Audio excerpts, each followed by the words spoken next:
Hello, the Career Talkie, and we are talking about careers.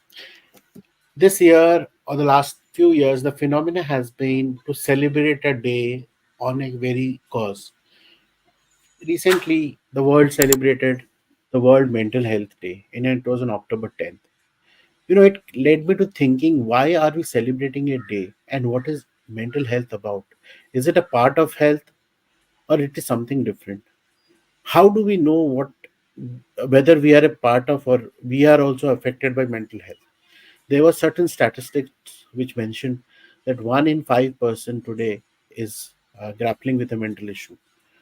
But in our context, in our growing up years, we have usually made fun of about being mentally troubled. And in fact, we ourselves are not very clear what are the lines to know whether we are suffering from it, and if we are, what are the solution to it. While the discussion has been a lot about mental health, the criticality is such that country like India, which has a youth around 65% of young India, today grapples with such issues which affect them mentally. Many speak out, many don't speak out. Now, the question is, why am I, or what this episode is talking about? This episode is talking about careers where, as a career, as a professional, you manage the mental health of a person. Now, I am not very sure that what exactly it is. Is it like a doctor? Is it like a psychiatrist? Or is it like even an artist, even comedians? Many times I've seen many people kind of credit various stand-up artists saying that you make us feel very happy. So is it mental health is about being happy, or is it about many other small details which in a regular life we are unable to trace? Now, today we have a guest and a very good friend of mine, Mr. Arvind, and he is a mental health practitioner. But I am not going to be a counseling kind of a show today. I would rather urge my guest, Mr. Arvind, to speak about what made him choose as a practitioner of mental health and what made him choose this line of profession.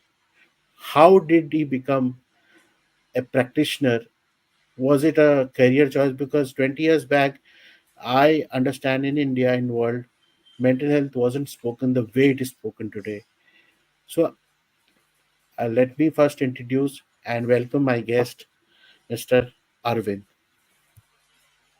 Thank you, Abhilash. Hi, hi Arvind, Hi. and thank you for taking the time out. I know you had a busy schedule, and we had to do it very quickly. So thank you again, and Pleasure. squeezing in your time. And best part about is that today the career talking we are talking about something which is being spoken about in every aspect. May it be film industries, may it be in the professional life of working people, or maybe every day in the news I see about some article about mental health. Many people are talking about government to put a budget on mental well-being. And as a country where yoga is born, meditation is spoken about, this becomes a very, very critical issue when India starts claiming that there are youngsters suffering from or are victim of mental health. So today's journey or today's story is all about how you became a practitioner of mental health and what you have been putting effort. And in fact, know more about it from you. So I Great. welcome you. Yes. Thank you. Um, well, it's interesting how you mentioned yoga and then sort of led to mental health because a very important aspect of being a yogi or a yoga practitioner is swadhyaya, self study, contemplation, and I think that's very much a part of being mentally healthy. As a practice. Um, my journey my journey has been interesting because I started off as as a computer science engineer, and eventually I never worked in the corporate to begin with. I began in it's social service, and I was doing social projects with an organization called ISEC. So I was with them for 6 years, led projects in South Africa, then Mauritius. Then I was like, okay, fine, let me see what it is like to be in a corporate. And then that led me to one startup to another startup to another startup, and it wasn't really rewarding the way I thought it was rewarding. And I had issues with my employers. I did not know what was the problem, but somehow every time I worked with someone, be it even in the NGO I was working with, or otherwise after the NGO when I was working at start different startups, I somehow had a beef with the well, had a problem with an authority figure. Not just that, but also my relationships. I had different power dynamics playing out in my relationships, and I wasn't really sure, and the similar pattern was repeating. And at the same time, I was getting off the company. I was getting off relationship, going crazy, getting into intoxication as a means to cope with it. And to a point where I worked with one of the most spoken startups in a negative sense. And I was like, okay, fine, I don't think corporate is for me. I went on a sabbatical, and I'm like, I don't think I'm made for making money. I don't really care if this is what it takes for me to make money. Doing something unethical, doing working in such environment, just working in front of a box, no human interaction. And I felt like something is this is not for me. Like, I just felt very isolated. And um that led me to different ashrams, going around, just exploring different ashrams. That led me to yoga, that led me to meditation, that led me to vipassana. um, and eventually I started teaching people yoga. And in that process of teaching people yoga, I also realized that as a part of being a yoga teacher, um, in my interaction with my students were really helping them solve some of their problems in life, because at the end of the class or the beginning of the class, somehow or the other, we have these small conversations. And then one thing led to another. My mom also saw that I was good in communicating with people, and people were coming and going, and she could see that there is something in me that is giving them some solution. And she's like, there is someone I know, someone has asked me to asked me to suggest this person to you, so why don't you go meet her? And she's my trainer today. I'm so grateful that I met her in 2018. And then for me to be her trainee, I had to have a master's degree. I had to have a base degree of psychology. And for me to be, yeah, her trainee, so then that led me to doing my master's. And then I did another postgraduate diploma. I'm doing my second diploma with her now, in TA. And that's basically what led me here. A way to heal myself, or a way to find solutions for myself, that was also like working out for others, led me to psychology. And now I've sort of given up the idea of looking elsewhere to figure out what I want to do, but to just focus on, okay, fine, this is what has come to me. I'm going to do the best I can. I'm going to keep studying, keep pursuing my my training, my specialization. And I'm working with supervision, which means I record my sessions, and once every 2 weeks I have supervision, where any problem I have with any client where I feel I can do something better, I take it for supervision, which is I take the audio recording, take off the identity of the client, and ask questions to my trainer, and then based on that get myself verified. Arvind, I have a question over here before Yes, you go. And I understand you go spoke ahead. about your current engagement and current way of being what you're practicing and your teacher and your mentor. So there were few mentions which I want to highlight because we Yeah, are talking about career and career. I'm sure you would also agree to the point. It's a journey. It's not a one time or destination kind of a stage. yeah, You mentioned you started off with a computer science degree, and then you had a development kind of a side, social yeah, contribution kind of a thought, and you went to doing that. Then you mentioned about some relationship, you mentioned about money, then you mentioned about some startup, then you mentioned about your healing of your own solutions, and then that's how you created a package for things that maybe you may be a solution provider, and then it to the psychology training, and then your masters and things, which I understood broadly in your thing. But I want to know, before everything started, Aravind, as a kid, you're an elder or a younger sibling, or what is your, as a family structure, Yeah. Aravind as a friend in your school life, in your college life, Arvind as a, in your teenager, and Yeah. in your current life age, what you are in. Why I'm asking this question is, uh, at every point of life, some my mental thoughts occupy us, which becomes very big priority. Yeah. When you are in, I can give a small analogy. When you are in class 10th in India, 10th grade, we have a board examination, and you find it as an exam, another exam, like in every class. But the society makes you feel that this is the Yeah. This only is the exam which exam. will define you out of your age. Yeah. And you, from a half pant wearing boy, you will become a full pant wearing man, boy or a man or teenager. You'll prove your worth, Yeah. whatever. Yeah. Now this is not narrative which is made by me.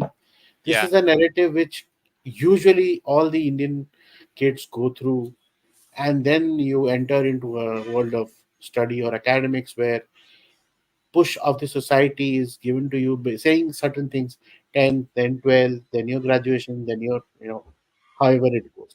Yeah. I feel is not self driven. It is driven by, or kind of path created by somebody else. Might be your mentor, might be a very good faculty teacher, or maybe your parents, or maybe your elder sibling, or somebody who's gone.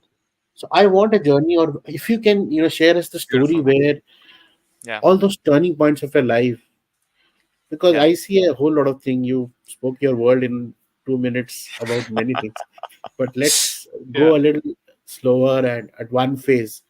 Yeah. Maybe you can start with your teenage phase and your school phase, and then we can build So upon. this is getting a little deeper now, Yeah. right? Uh, in this layer, I would say, broadly speaking, it took me 30 years to understand that I have the decision making power for my life.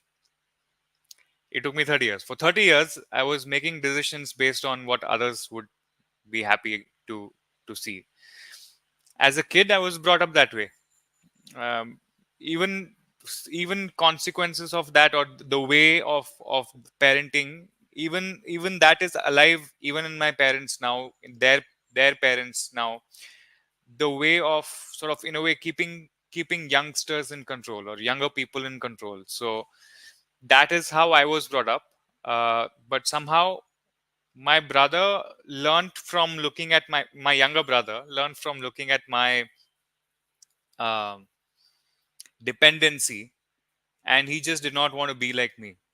So that led him to becoming much more independent, and even like my parents were able to see that me growing dependent on them was like I wasn't performing as well, and the energy was like very very dull growing up, even though, yeah. So it was like a very people pleasing person I was growing up to be, and my brother was not, which I'm really happy about. So somehow they loosened the grip for my brother, and they tightened the grip for me, because they had to hold on to someone, you know. Um, so growing up, that's how I was brought up, which I realized much later in life, that this So this has yeah, affected me in 30 different years. ways. 30 Yeah, years it took you yeah, uh, to, you mean to say that, mentally be a decision for yourself yeah, without convincing or seeing what somebody would think about, or yeah. having a people pleasing kind of a 30 years. 30 So years. yeah, so your happy birthday became on 30th year, that you Yeah, realize that yeah. that is your 100%. actually your own life, right? 100%. Yes. So, That's when I what was was the born. trigger? How did that trigger happen? What made you realize that day, and what was the trigger? And any incident, any special situation scenario where you I felt mean, you're therapy really rejecting has or helped, yeah. because it's not just one instance when I realize, oh shit, I have not been making decision for myself. No, it has been a pattern that I noticed in retrospect when I was talking to my therapist, about this pattern of how I enter a relationship, how I leave a relationship. I enter as a giver, and I used to leave as a victim. मैंने इतना दे दिया, I've given you so much and you have not reciprocated. So I increase my demands. I'm forced to stand up, and then even after that, when you don't reciprocate, I'm like, go to hell. Let me go. You're not for me. And the same pattern was playing out with my employers. Same with, different startups I was working with, small or big or medium or whatever. And when I was reflecting on this with my therapist, I'm like, okay, so where is this coming from? And then this one question came up where, what so when so when I realized that this has been the pattern, I had the choice to break free from the pattern. Because I was asking myself, why do I have to be the giver in a relationship? Why is it so important for me to be a giver? Which means, for me to be a giver, I had to find people who are craving for energy, who are craving for attention, who are craving for some kind of, who are craving for givers in their life, right? Now they are playing the victim role, be it as an employer, be it as a, so I was attracting victims all my life. And when I realized, oh my god, shit, this is not helping me.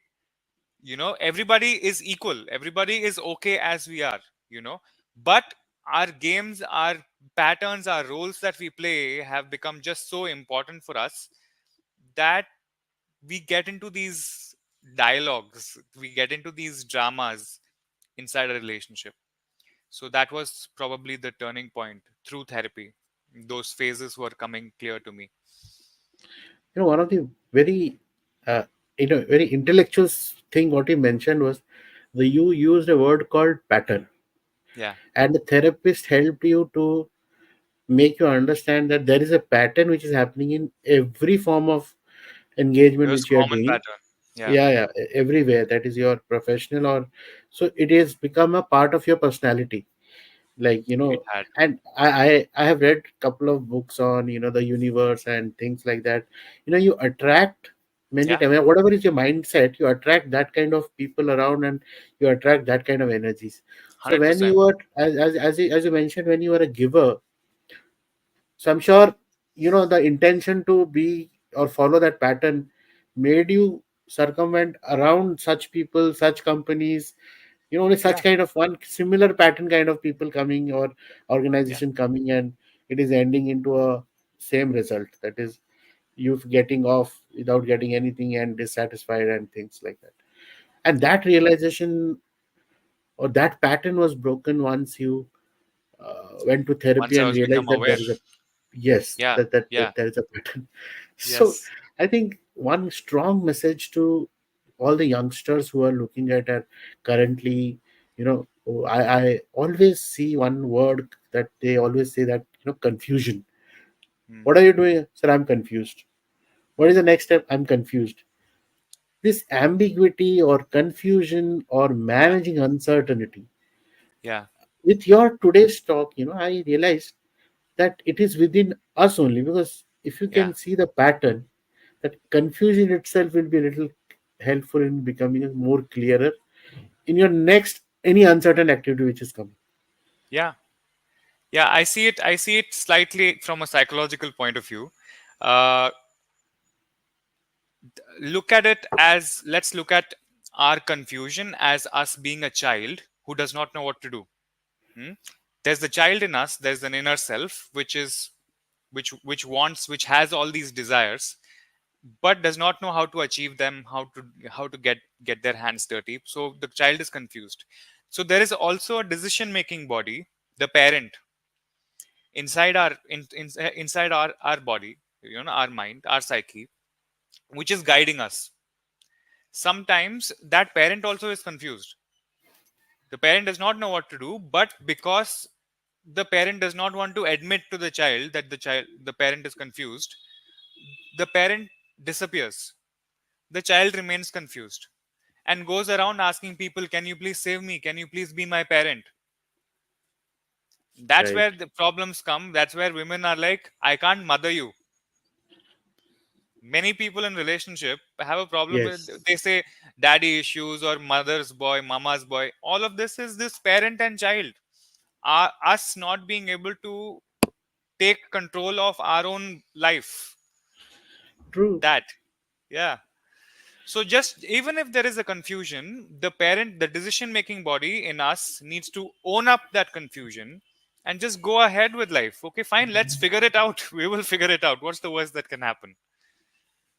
Fantastic. Actually, it's a very insightful. I actually started the conversation more on the mental health side and thinking about how critical it is. But now that you've spoken about the psychic side of it, now that you've spoken about that exact pattern which happens to most of us, it happens at every phase of life or stage of Sure, life. definitely. Yeah, and it needs someone. Now here it was therapist or your friend or your someone who can actually help you become yourself, Yeah. not dependent, but be independent on thinking, on making a decision. Yeah. So you're 30 years, and that can be achieved at any year, not exactly at 30 Yeah. years, at however, uh, uh, you know how fast or how sooner you realize your pattern or the way There you. is nobody is waiting for us with a deadline. Yeah, Whenever we true. realize we are born, Right, right, till then right. we are sleeping. It's like Vishnu. From Vishnu you become Shiva. Just that transition. So I one more thought after looking at your journey. I realized that you quickly mentioned many challenges, many ups and downs. Okay, now these downs are the obstacles which I feel at that particular stage of life, when something is going wrong, something is very bad, or something is things look very dark, and you often get victim to it. You often get victim to it by any which way. Today you are very you're proudly telling the story because you became a victim, you overcame it, and now you knew the whole pattern that it was a it was a this thing happened, I went to intoxication, and this happened, you were very proudly saying it. Hmm. My question to you is, like, how do you stay motivated? Because I know the life is going to be up and down, and things like this will keep on happening. How do you stay motivated and overcome such obstacles in your particular field of life or field of career? If I want to relate it to your professional life today as well. What is motivation? So there are so many definitions of What speakers, but in I what would rather want. context? Yes. What context is motivation? Energy to do what is needed to be done. True. Hmm? We have that energy, no? We have that energy. It's just that sometimes we don't feel that energy is moving. So we sleep or we sit back on and we are on the phone, right? So the energy is sometimes active, and usually it is active and the body is moving. But most of us, our mind is moving, but the body is not moving. So there is a disconnect, which means we are giving constant information to our mind, but we are becoming a couch potato. Huh? So and then now that disconnect is the reason we are not motivated. We don't have movement.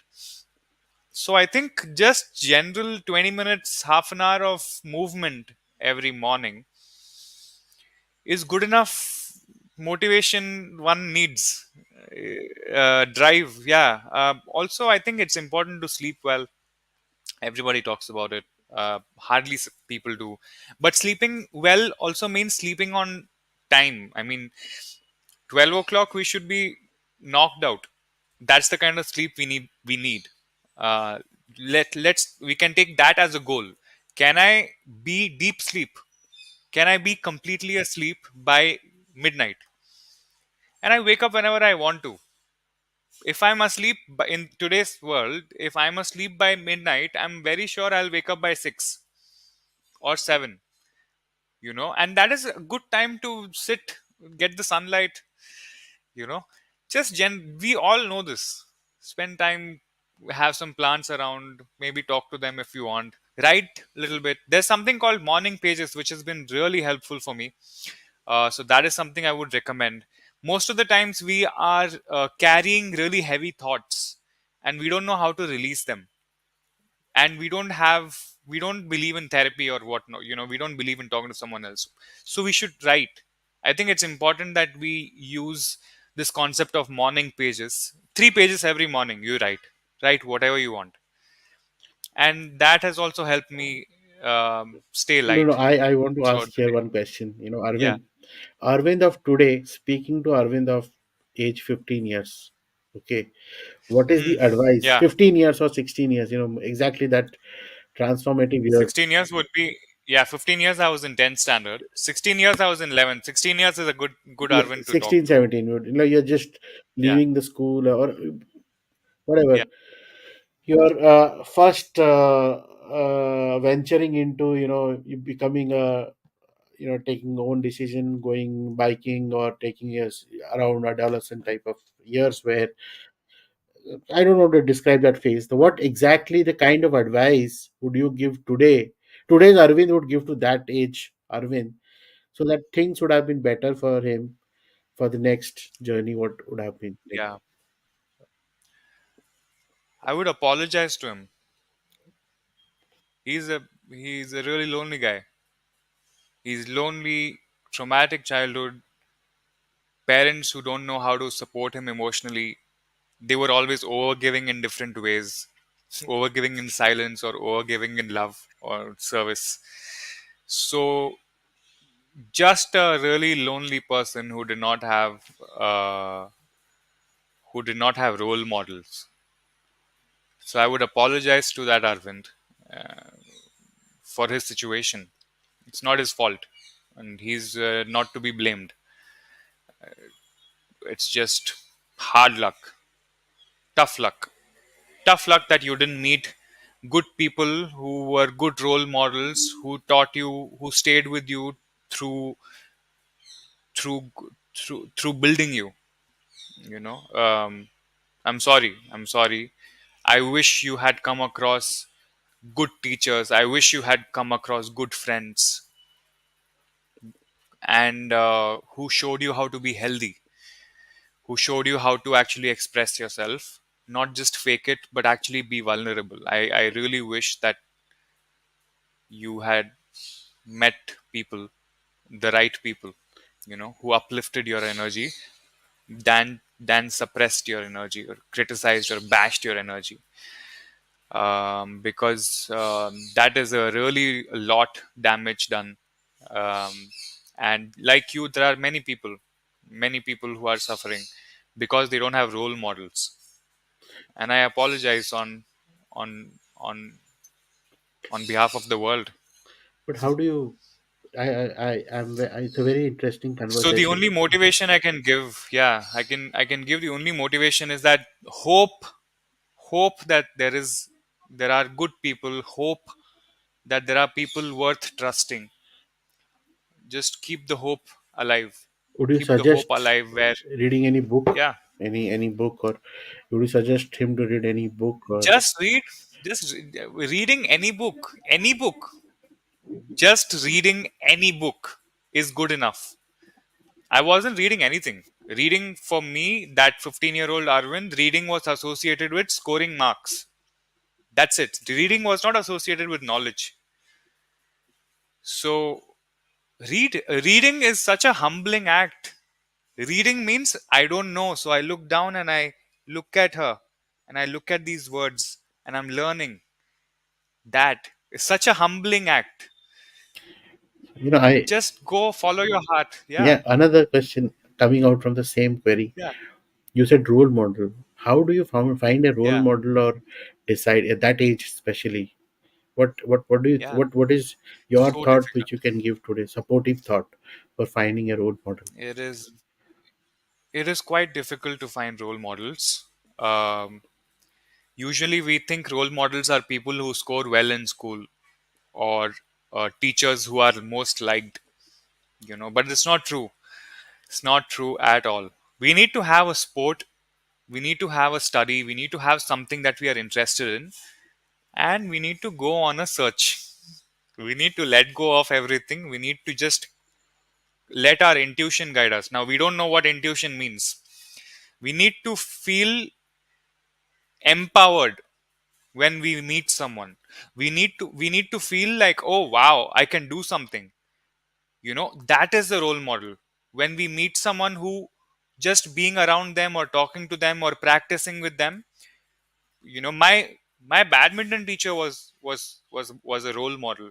My taekwondo teacher was a role model. I discontinued taekwondo, saying I need to focus on badminton, and my badminton teacher passed away after school. um and I've had really bad role models in school. I mean, teachers having their own trauma, releasing their trauma on kids, and it was not good. It was not good. So it's, yes, it is difficult to have role models, but music, there are so many ways of experimenting, whether I like this teacher or not. Till then, keep experimenting. Go for skating classes, go for, violin class, whatever, singing class, whatever makes sense to you. You will find a role model when you meet them. Once you meet them, just surrender to them. Whatever is going on, just keep learning, keep practicing, keep learning, keep practicing, and you will learn everything in life. Great. You just need one role model. You mentioned a surrender to them, and just follow or keep practicing. That's a very good advice. But one more word which you keyword which you mentioned in your thing was being lonely. And today, in I've read in various reports, we are all a part of a digital crowd in a social media, doing very good things in social media, projecting ourselves to be very lively about many things, Instagramming or WhatsApping or putting a status on many new thing, amusement. But there is a loneliness of in-person meeting. There is, I don't know, I may be wording it wrong, but it is also considered that spending so much time on uh, social media is also a sign of feeling lonely, or trying. I may not have the right words, but that is also a sign of showing a Yeah, poor state of mind. As a mental health practitioner, now yeah, I would want you to talk on these lines as well, yeah, because somewhere you reflected that in yeah, your own career journey as well. yeah, yeah. There is one part that is missing in your narrative, which is, what is loneliness. Loneliness is when we feel we are the only one and we are separate from everyone, right? uh, and especially on social media, we are looking at a screen and we are judging the hell out of everything that we see. Whatever we like, whatever we share, whatever. Maybe some of us are using it for educational purposes and whatnot. um, but even with friends, right, in today's world, from my age itself, like from 25, 30 years from since then, this whole process of when we are meeting a community, when we are meeting a bunch of people, how authentic are we, how true are we in our interactions with them? Our conversations about cars and bikes and girls and dating and all of the is that the only conversation we are having, or is anything personal shared? Are we do we have the courage to come out clean, saying, yes, this is what I'm dealing with, this is what is happening at home, right now? If we are able to have such an open conversation with at least one friend, we are less lonely compared to the 99% of the world. Hmm? Now the problem is, are we having that one friend? That is the sad situation we are in, where we need to pay money to people like me to actually feel heard, which is shit, which is just really bad, right? Now, having said that, this is reality. People don't have even their partner to listen to them, because the partner is having their own trauma playing out. So loneliness is quite real, and hence it's important to write. It's important to talk to yourself once in a while.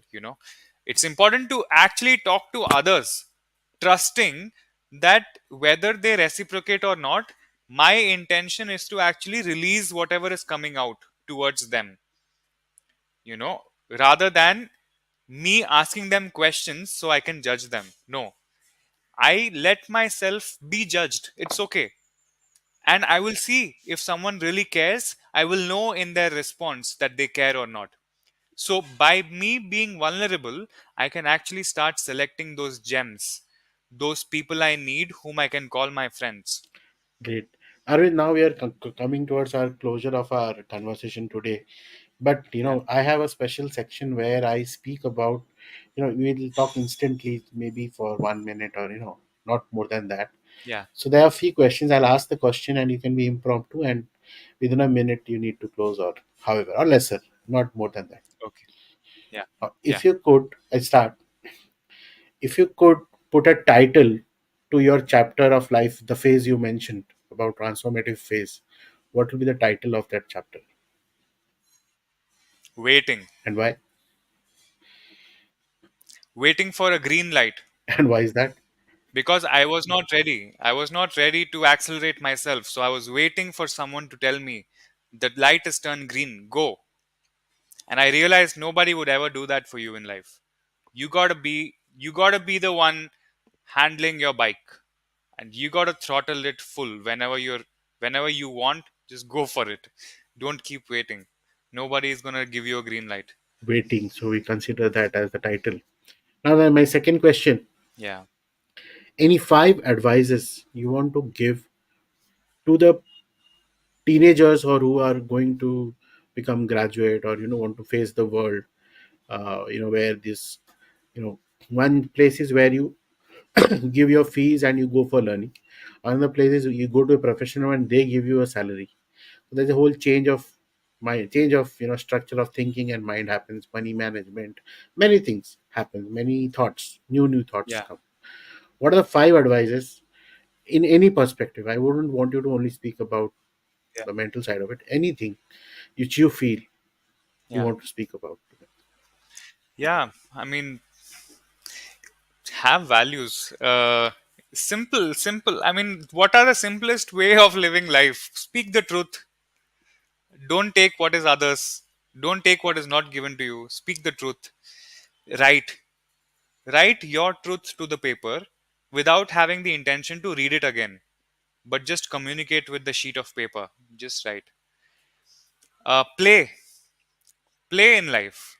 Play at work. Play with relationships. Play on the road. Do anything. Just play on the street. Play on the ground. Play on the sheet art. Play. Whatever is playful. Play. And have that curiosity going. And if you find something that resonates with your heart, don't let that go. Always keep practicing how to engage the heart, which means if I'm happy playing badminton, always have my badminton racket ready. Always go once in a while, just go play.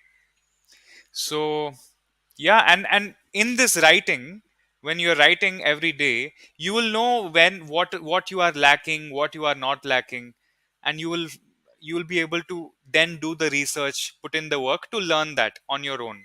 Be your own teacher. Be your own teacher. That is the biggest probably advice I will give you. Be your own teacher. Even if you find multiple teachers, you are still your biggest teacher. Very considerable, well worded advice. one more or two more questions. Uh, First question is about how open can you be about your meeting your therapist or counselors if you want to take services from that? What is your thought about it? Because many people 100%, don't 100%. want to. I mean, you can be as open as you want. It's confidential information. They can't, if they are a professional. Well, it's also important that you know whom you are meeting. Just don't meet any professional, any person who calls him a counselor or a therapist.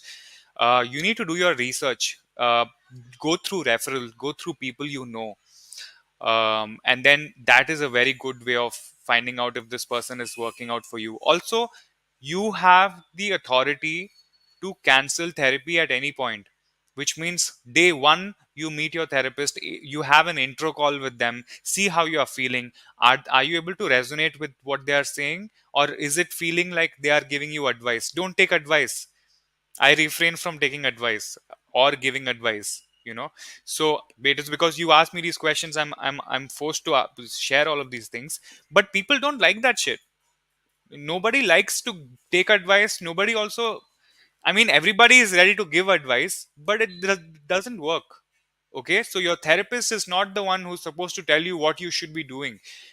With the help of communicating with your therapist, you should be the one getting those answers from within. And if those answers are not coming, change your therapist. Change your therapist is the right thing. My last question to Yeah. you is somebody who wants to become Arvind, because maybe career wise, professionally, what he or she should be doing to become or take a career like yours? Firstly, everybody should find their own path. But if the path is mental health, if that is what you are referring to, then have a degree. Just do some degree, some sheet of paper that tells the world that you are a therapist. Okay. Or that you are a mental health certified something. Okay. Then specialize. Go attend different workshops. There are so many psychologists giving workshops on multiple topics. Attend workshops, keep attending workshops, whatever comes online, whatever offline. You will find out some teacher whom you want to be like. Okay. When you find them, then you ask what their path is and what is their advice. Be their trainee. You need to be trained. You can't just have a degree and start practicing. After the degree, your practice starts, zero level starts, foundation starts, and then the level one, which means even after your degree, even after your specialization, let's say NLP or CBT, or what I do is transactional analysis. There are so many different forms, ways of practicing therapy. While you are specializing, you will need to be supervised. Your trainer should be so good that no matter what material you take to them, they will be able to not just, they won't tell you what you should be doing, but they will ask you so many questions that you will be forced to read more. They'll humble you. They'll bash your ego. You need people, and you need to be open to working with trainers like that, who don't I just think want that's to a please you. Yeah. no, no. I think that's what one of the very key advices you mentioned, that you need to meet the professionals and then get inspired from them whether they suit your wife and they suit your journey, and then accordingly decide on your path, because mentorship or is very much required even as a professional therapist or practitioner to create Yeah. your own style of thing. I think that's very critical, and that's very important, not just in this career, in every career where there are practitioners, there are experts whom you can learn from. So, thank you very much. And one line in Tamil, I will say, Romba Romba Nandri Romba for being nandri. a part of being part of the Career Talk Show. Thank And you so I'm much. very happy that we could have a good discussion around not just about a career about it, but also what leads to what, the pattern, the way of understanding one own self, discovering their own journey. And I think I'm very lucky to be a part of your audience to hear this out from your own journey and experiences, because uh, it somehow I could relate at every phase of life. I have had a similar thing. Maybe I did not have the right words, which you were good at, you could explain them well. But yes, I mentioned that the happy birthday thing, or when you feel that you can take a decision without thinking about whether it is pleasing or displeasing to anyone or anything. So those are certain phases, very very critical to know oneself, to take a path, and in every aspect of life, not just one career, or even if going to a restaurant and using a menu card to order in a group, whether you do. 100%. Yeah, so I think I can put a lot of analogies to it to where I can, uh, from your knowledge what you shared today, I can relate it to many many situations and scenarios. Thank you so much for your time. Any last word you Pleasure. want to say for this particular session, so that after that we may Uh, close. all good, all good. Just make sure you're smiling. Just make sure you're smiling. This is so important. So, no matter what is going on in the world, you can always smile. You can always be kind. You can always be kind. It's okay to feel. It's okay to touch your palm in your chest and actually breathe. It's okay. You don't have to put on masks. It's okay. Yeah, that's about it. Thank Thank you, Arvind. Thank you for your time. And we will be inviting you again and again for various other topics, because you are the master of the core topic of knowing your oneself or knowing oneself. So I think with this journey of career and professions, there will be many stages where I would seek your time again and again. Please be kind to me on that Pleasure. and Pleasure. your Always. availability. Always. Thank you so much for Thank you. this Thank you so platform. much. Yeah. Definitely. Thank you so much, Abhilash.